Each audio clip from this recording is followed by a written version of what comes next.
Hi everyone, welcome back to another episode of Baking with Scott. On today's video, I am going to be giving you guys an update on my KitchenAid 7-cup food processor. So I think recently I've been doing a couple like 1-year updates, giving you guys like a catch up on how everything's been doing for a year and how the performance has been. So I think that's what I'm going to do with this video. We're just going to do a quick overview, some things that I like, some things that I don't like about this KitchenAid 7-cup food processor, black mat, and yeah, let's get right into it. So the first thing that I want to direct your attention to are the attachments. So this food processor comes apart a lot. So let me just show you how many different attachments there are. So first, there's this whole handle, which comes off of the base completely. You just lift it straight up. And then this is your whole motor system. So of course you don't want to wash this stuff, but everything here is dishwasher safe. So on this, you would basically control your speeds, high, off, and pulse. I have it unplugged at the moment.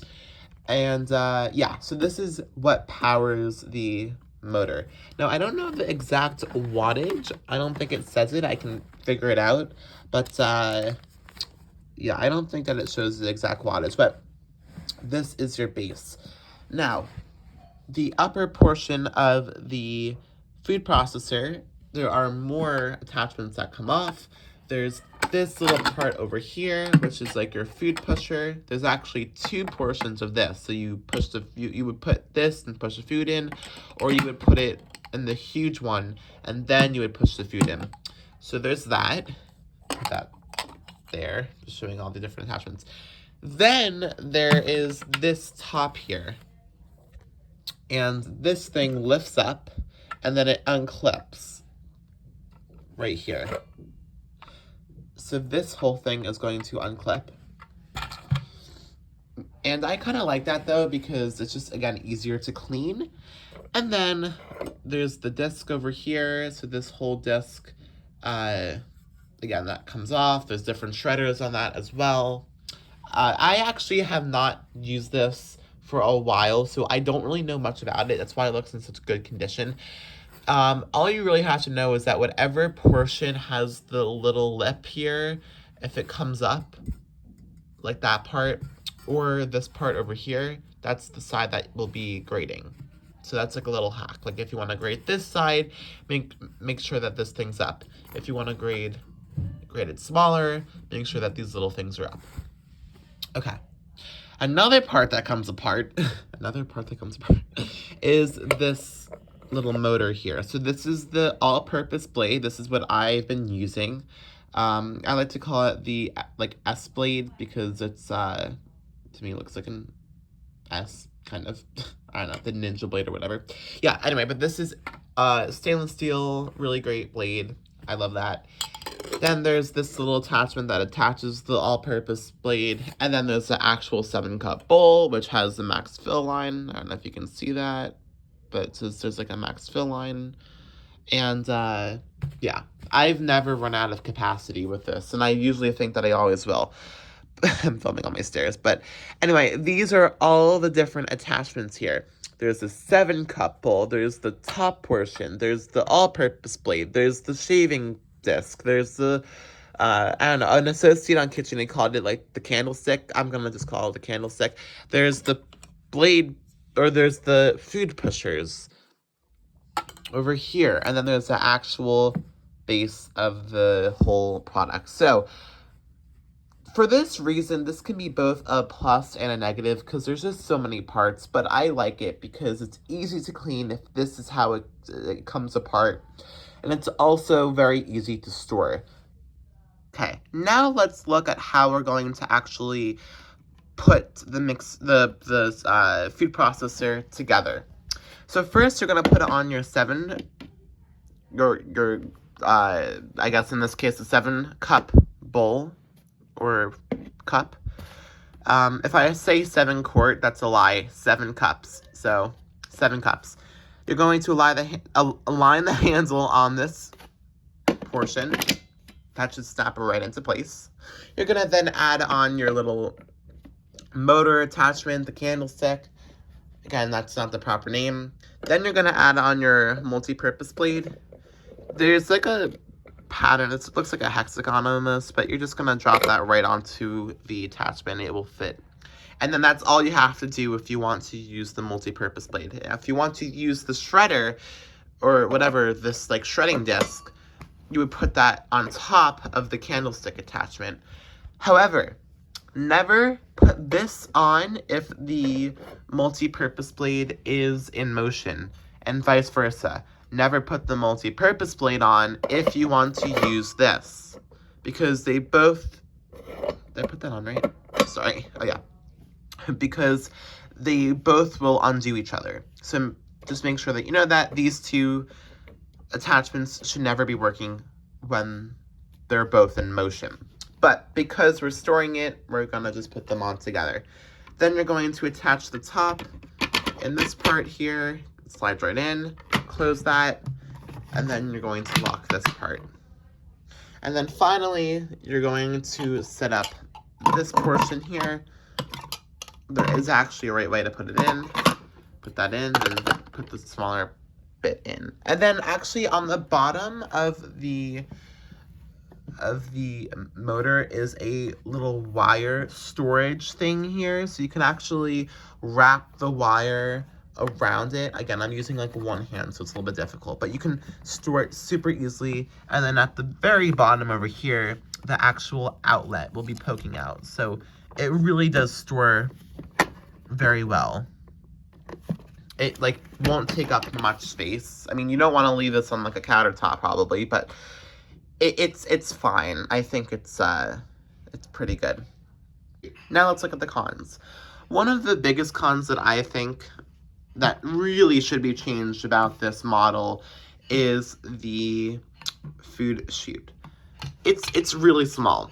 It's like really small. I'll put my hand in it. Again, it is unplugged, so don't get any ideas. But yeah, it's a really small chute. Like I can't really at all fit like 3 fingers in the actual thing. It's super small.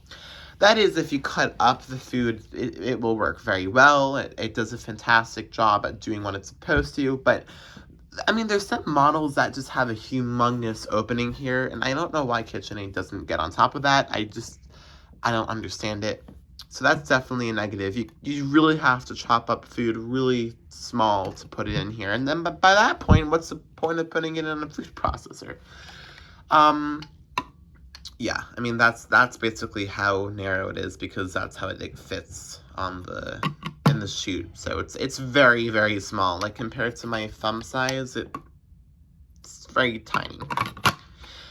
Another issue with the chute is that when you open up this thing, which I'll also talk about next, which is another issue, when you open this up, it will come flying out sometimes. Like if you want to like, okay, now it's not doing it, but usually it goes, oh, because I pushed it in really hard, but usually this thing goes like flying out of the processor. I'm like not doing it too fast because it's gonna break if I do it, but in the beginning, at least, when I were to use this, whenever time I would turn it, it would always come flying out. So yeah, that's the issue that I have with the food chute. And not to be picky, but another issue is this locking mechanism. So I thought that the more I use it, it would kind of work, but it could just be my model. But when I push this down, it doesn't lock. Like it literally won't lock. If I have to push super hard and it still won't go into place. And I realize it's because there's this opening here, right here. And because that's not down, it can't lock into place. So you actually have to squeeze it by pushing it down on the top so it's completely closed. I don't know if you can see that. So it's closed and then it locks super easily. Now, I don't know if that's a safety reason or if it just doesn't work, but you cannot lock it if that gap is noticeable. You have to push down on the actual thing and then close it.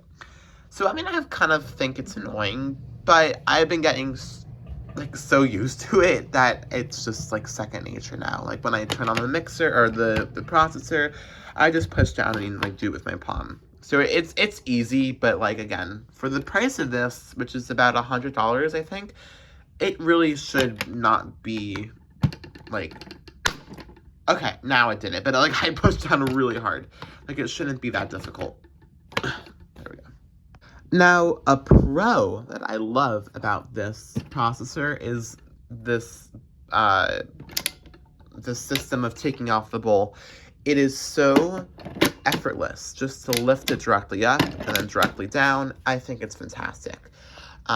It's really helpful if you want to transfer your food to places, from to and from workplaces, to clean. It's fantastic. I also like how when you clean the processor, you don't even have to clean the bottom section. I mean, you can get like a towel, like a clean towel, and just, you know, like scrub it off if there's any food particles, but this part's really what you clean. So the fact that it's so easy just to lift off and go to the sink with, it's really great. Now, one thing that I think that KitchenAid should work on is the blade scraper issue. So when I put the blade in the bowl, it does get pretty close to the side, but I notice at times that I have to scrape down the side of the bowl because it depends what you're mixing. But like, let's just say, I don't know, I was making marzipan once, right? And it's a little bit liquidy, the base, because you put in like water and honey, or sugar and honey, and with water, whatever. And sometimes it sticks to the side of the bowl. So the middle gets processed, but the sides usually remain the same. So it's not the model's fault or like the unit's fault, but if KitchenAid can like invent some kind of like scraper possibly, I don't know, because it could possibly get processed, but like I know how the hand mixer blades have now these little silicone scrapers on the side. So maybe if KitchenAid can like figure out a way to, I don't know, prevent food from like building up, because it's a big bowl, right? Food will build up. I think that would be fantastic. And I definitely will make a video showing this thing in motion. So make sure that you're subscribed. Okay, and lastly, another huge plus, I think, is this actual bowl size. This is humongous. The 7-cup processor is absolutely ginormous. And I have like big hands. This thing is huge. What I love though, however, about this is how there is no opening from the bottom of the bowl. Some models do have like these little openings in the middle, which is where you put in like the or like you put in like the blade or whatever. And I like how this model doesn't have it, because it's just ensures that there isn't any leakage, and it's just great for easy cleanup. But yeah, this bowl, it's huge. Like I said, I never run out of space with this bowl. The max fill line is right here. I don't know if you can see that or not, but the max fill line, it says it's like right above my finger. I never reach that limit. Even if I were to, it wouldn't really be an issue. So yeah, it's great. And now, of course, let's see this processor in motion. So let's assemble it, putting in this piece first, then the multi-purpose blade, and then I'm putting on my cover, pushing down really hard to lock it in place. And then, I don't know, for like this sake, I'm just gonna push this thing on it to prevent food from flying, let's just say. I have it plugged in, and let's give it a go. Now, another safety feature before I start, this has to be locked before it will turn on. So if it's like unlocked, let's just say like that.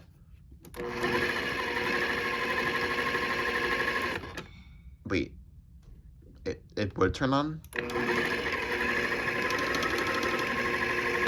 Okay. That I did not know. That is really dangerous. Okay. So if this is... Oh, okay. I was gonna say, that is like super dangerous if that's the case. Okay. That has to be one of the most scariest things. I'm like imagining if like, you know, a parent has like young kids. If this thing's on And if you unlock it and lift it, I thought that it would keep going, but it won't. At a certain point, it will stop for safety. So be mindful of that. That will happen. Okay. Whoa. So yes, when you turn this on and if you try to open it, it will stop, which is a good feature. I just got really scared there for a second. Okay. Anyway, here's the low speed.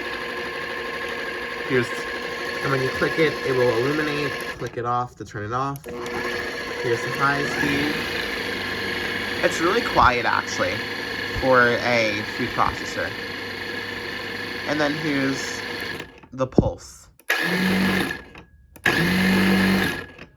And the pulse, you can either hold it down, or you can just click it. And this pulse is fantastic. I find myself using the pulse the most often. It's really, really strong, and it flies the food around. So it gets it moving.